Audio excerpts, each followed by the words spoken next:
O Senhor esteja convosco. Ele está no meio de nós. Proclamação do Evangelho de Jesus Cristo segundo Lucas. Glória a vós, Senhor. Certo dia, Jesus estava rezando no lugar retirado e os discípulos estavam com ele. Então Jesus perguntou-lhes: quem diz o povo que eu sou? Eles responderam: uns dizem que é João Batista, outros que é Elias, mas outros acham que és algum dos antigos profetas que ressuscitou. Mas Jesus perguntou: e vós, que dizeis que eu sou? Pedro respondeu: o Cristo de Deus. Mas Jesus proibiu-lhe severamente que contasse isso a alguém e acrescentou: o Filho do Homem deve sofrer muito, ser rejeitado pelos anciãos, pelos sumos sacerdotes e doutores da lei. Deve ser morto e ressuscitar no terceiro dia. Depois Jesus disse a todos: se alguém me quer seguir, renuncie a si mesmo, tome sua cruz cada dia e siga-me. Pois quem quiser salvar a sua vida, vai perdê-la. E quem perder a sua vida por causa de mim, esse a salvará. Palavra da salvação. Glória a vós, Senhor.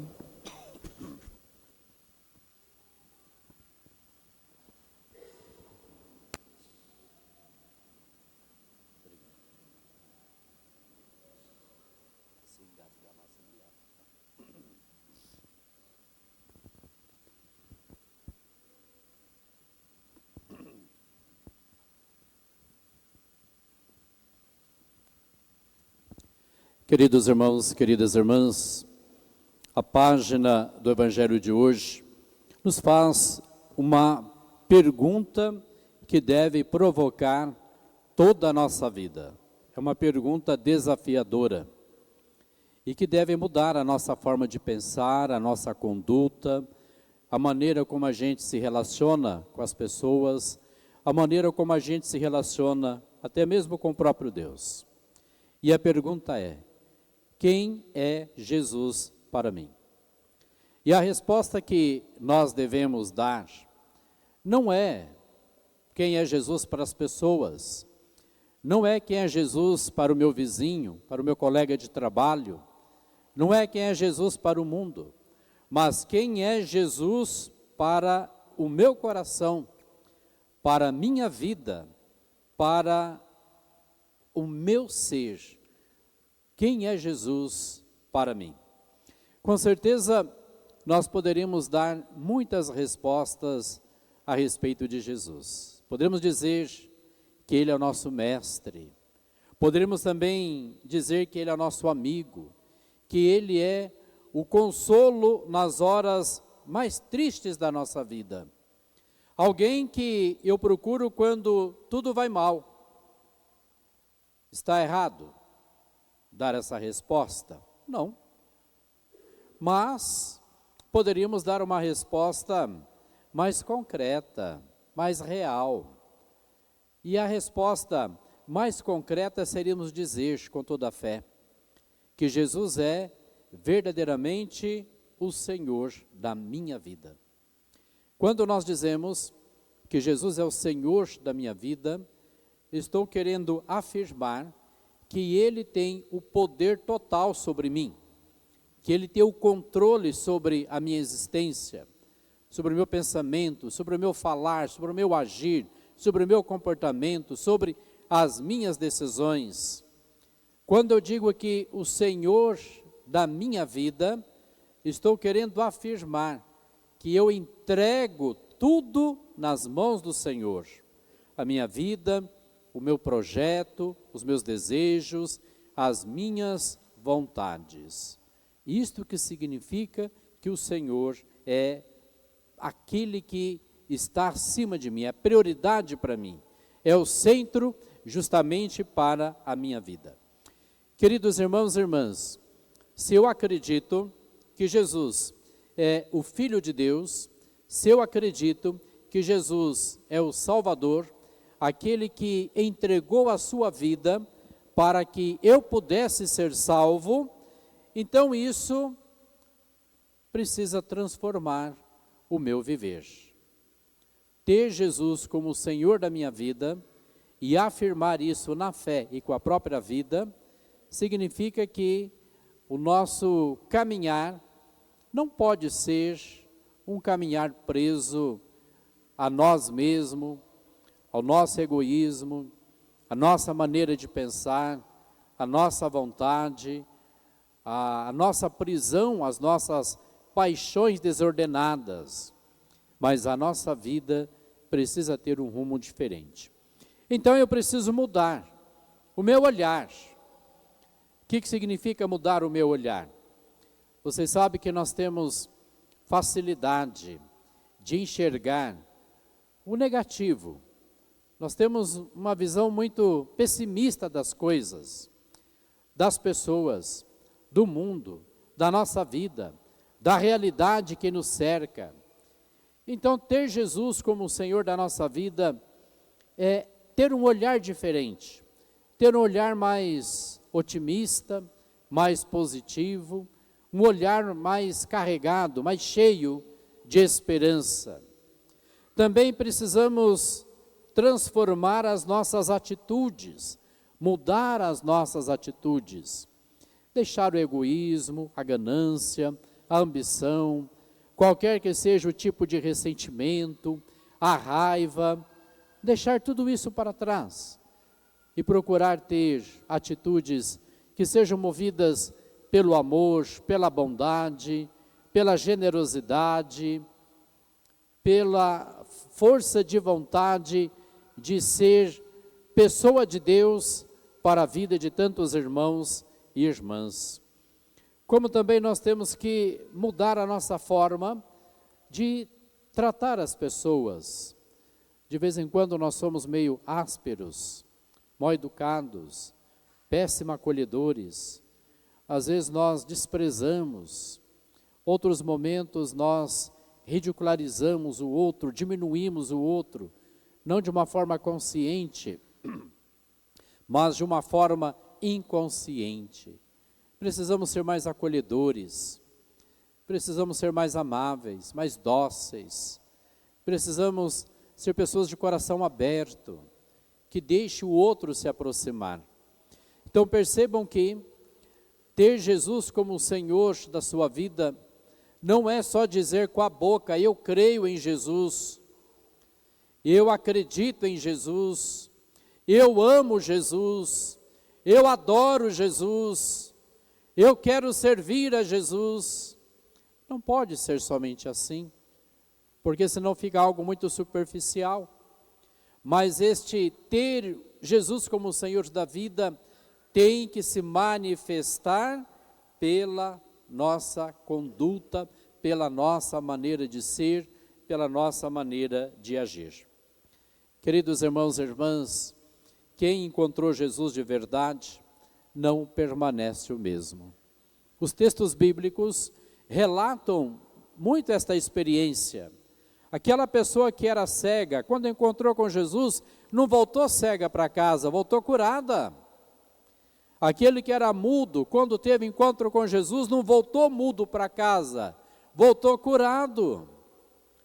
Aquela mulher pecadora, quando encontrou-se com Jesus, não voltou para casa como pecadora, voltou com uma vida transformada. Então hoje, quem tem um encontro verdadeiro com Jesus, tem a vida transformada. Não continua a mesma pessoa, não continua do mesmo jeito. A pessoa em si já vai começar a perceber esta renovação, esta mudança. E os outros que estão próximos a ela também vão perceber algo diferente. E esta afirmação nos leva a pensar, a questionar e provoca a nós também dar uma resposta. Nós já tivemos um encontro verdadeiro com Jesus? Já tivemos um encontro verdadeiro com Jesus? E o termômetro para respondermos a esta pergunta, a este questionamento é: como estão as minhas atitudes, como estão a minha forma de agir. Quando alguém me ofende, o que eu faço? Quando alguém me prejudica, como que eu reajo? Quando alguém fala mal de mim, como é que eu me comporto? Quando as coisas começam a dar tudo errado, que o mundo começa a despencar sobre a minha vida, eu me desespero, eu fico desanimado, eu me revolto. Então, os acontecimentos que nos ocorrem é que vão ser o termômetro se eu tive verdadeiramente este encontro com Jesus. Eu vou dizer uma coisa aqui. O simples fato de ir na missa não significa que encontrou Jesus não, viu? Porque muitas vezes vai na igreja, mas coração de pedra. Coração frio. O simples fato de rezar o rosarinho todo dia, fazer calo no dedo, calo no joelho, não significa que encontrou Jesus. Porque às vezes o coração está cheio de maldade. O simples fato de ler a Bíblia não significa que encontrou Jesus. Porque pode conhecer a palavra na teoria, mas se não coloca a palavra em prática. Então, nós temos que ter esta resposta. Eu já consegui ter verdadeiramente o meu encontro com Jesus. Os santos que nós veneramos na igreja fizeram essa experiência. Eram pessoas pecadoras, como eu, como você.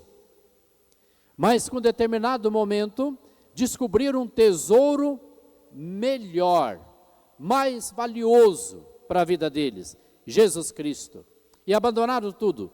Abandonaram a vida de pecado, abandonaram a vida do erro, abandonaram aquela vida realmente distante daquilo que era o projeto de Deus. Abandonaram tudo, unicamente para ser de Jesus, para caminhar com Jesus, para viver a vida para Jesus. Nós temos Santo Agostinho. Olha, a mãe gastou 30 anos para rezar por ele. Imagina a dor de cabeça que esse homem deu para a mãe dele.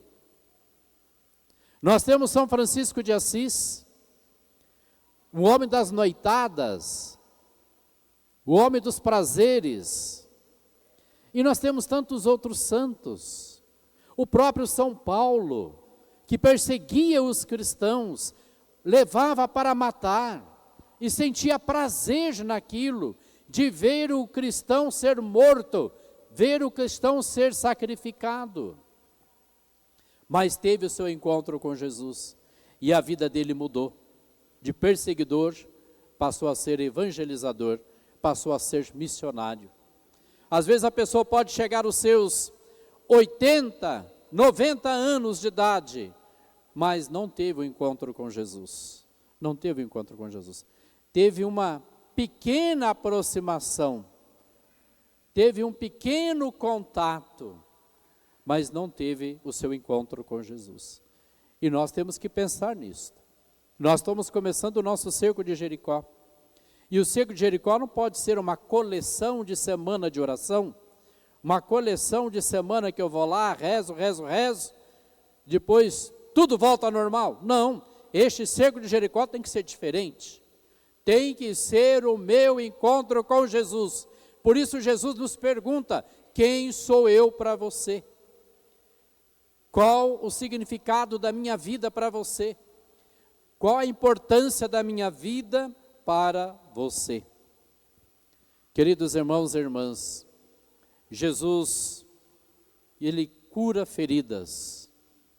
Jesus, ele olha para o nosso interior, para o nosso coração, e percebe e conhece as coisas que dói dentro de nós, mesmo que a gente queira esquecer, principalmente aquelas feridas que vêm de traumas do passado, e às vezes de relacionamentos não resolvidos.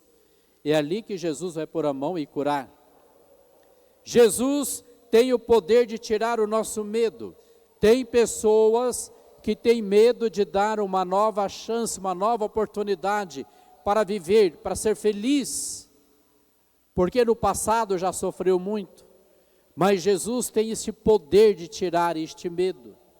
Como Jesus também tem o poder de ensinar a amar de novo.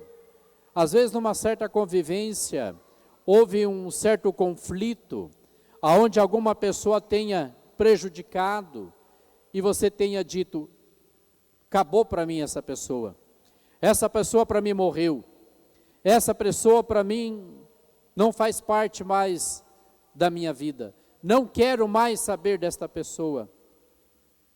Mas Jesus tem o poder de fazer com que a gente consiga amar de novo. Nós não conseguimos, mas Jesus tem poder para isso. Nós não conseguimos dar um passo, mas Jesus tem poder para fazer com que as coisas sejam, de fato, diferentes.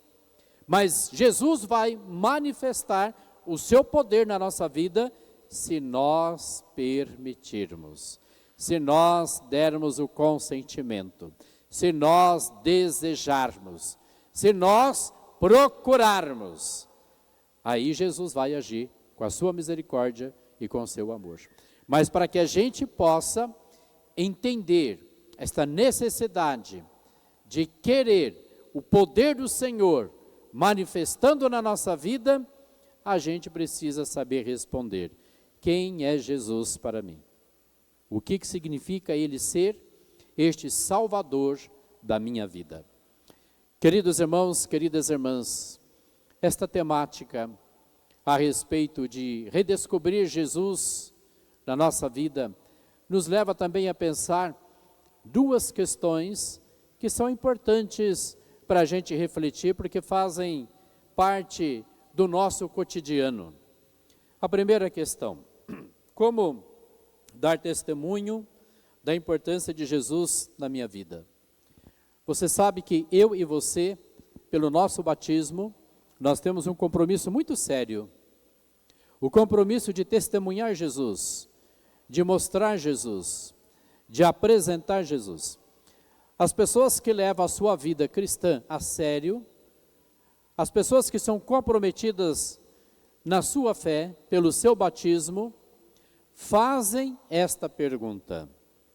Ficam se perguntando: o que eu posso fazer para poder apresentar Jesus?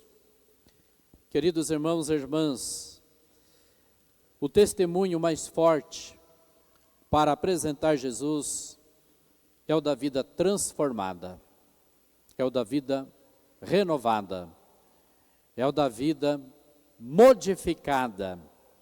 As pessoas veem Jesus em nós quando, por exemplo, percebem em nós, no meio daquelas tempestades que a gente passa, muita paz. Às vezes está dando tudo errado para você na vida. Às vezes as coisas estão despencando sobre você. Nada está dando certo. Você olha na tua casa está despencando. Você olha a tua parte econômica, está despencando. Você olha os seus filhos, você não consegue mais ter o controle.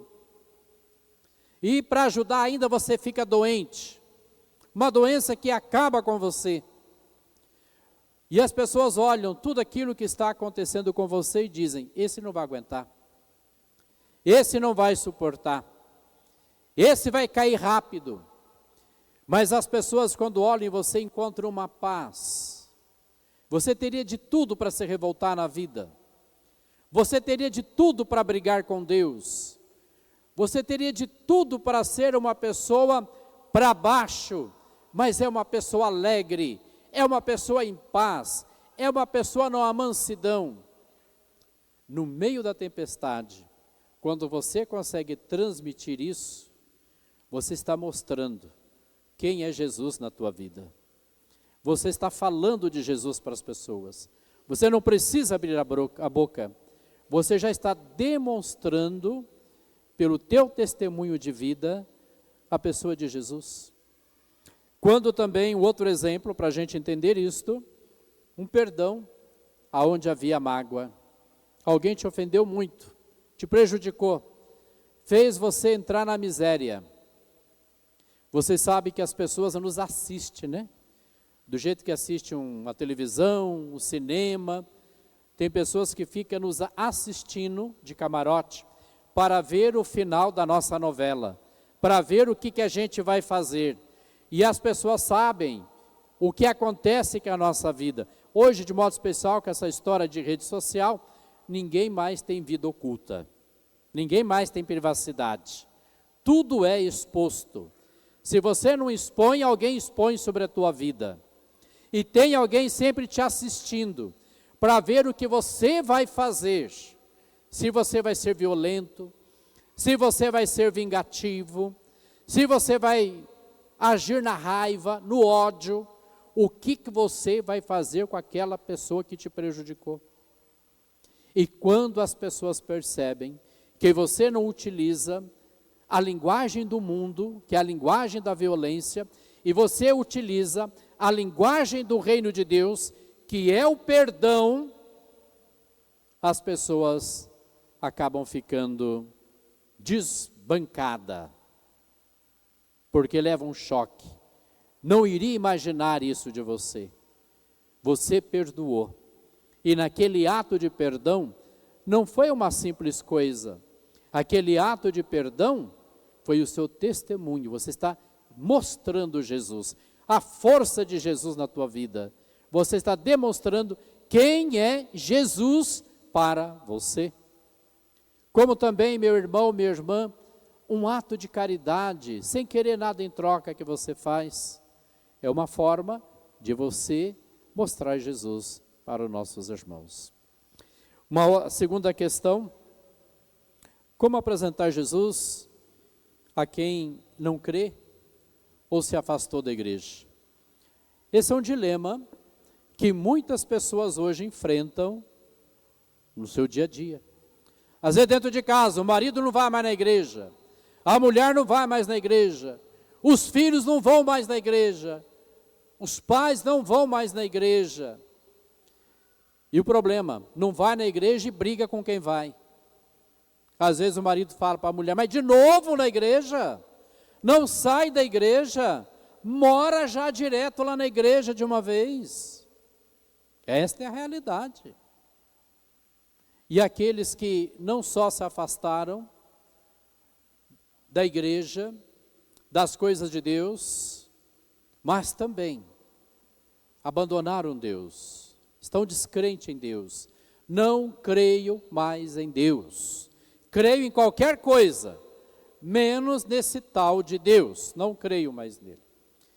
Mas a gente conhece o sofrimento das pessoas que vivem esse dilema de ter alguém que realmente não faz mais uma caminhada cristã. E a gente sabe este sofrimento de quanto a pessoa gostaria de trazer a pessoa de volta para dentro da igreja, de quanto a pessoa gostaria de trazer o outro, a outra, mas para junto de Deus. E aqui, meus irmãos e minhas irmãs, a gente precisa entender o seguinte: ninguém se converte por obrigação, ou seja, obrigado. Ninguém se converte por este caminho. Se converte por amor, se converte no amor, se converte com amor. A conversão nasce de uma experiência do amor. Então, não adianta você julgar, não adianta você cobrar, não adianta você empurrar a pessoa da porta da igreja para dentro. Não vai rezar. A pessoa vai vir por obrigação, não vai vir por amor. E por amor o negócio não acaba bem. A pessoa se revolta mais ainda. Então não adianta. Reze, dobre seu joelho, mantenha-se no teu silêncio, mas não faça uma coisa dessa. Precisamos ser ponte e não muro. A ponte aproxima as duas extremidades, e o nosso papel é aproximar as pessoas de Jesus, e a gente aproxima as pessoas de Jesus no amor. Muro impede a pessoa de chegar aonde ela tem que ir, e eu sei da boa intenção de muitos irmãos e irmãs que sofrem por esse dilema, de ter alguém que saiu da presença de Deus. Eu entendo as boas intenções quando a pessoa começa a brigar, cobrar, empurrar, insistir.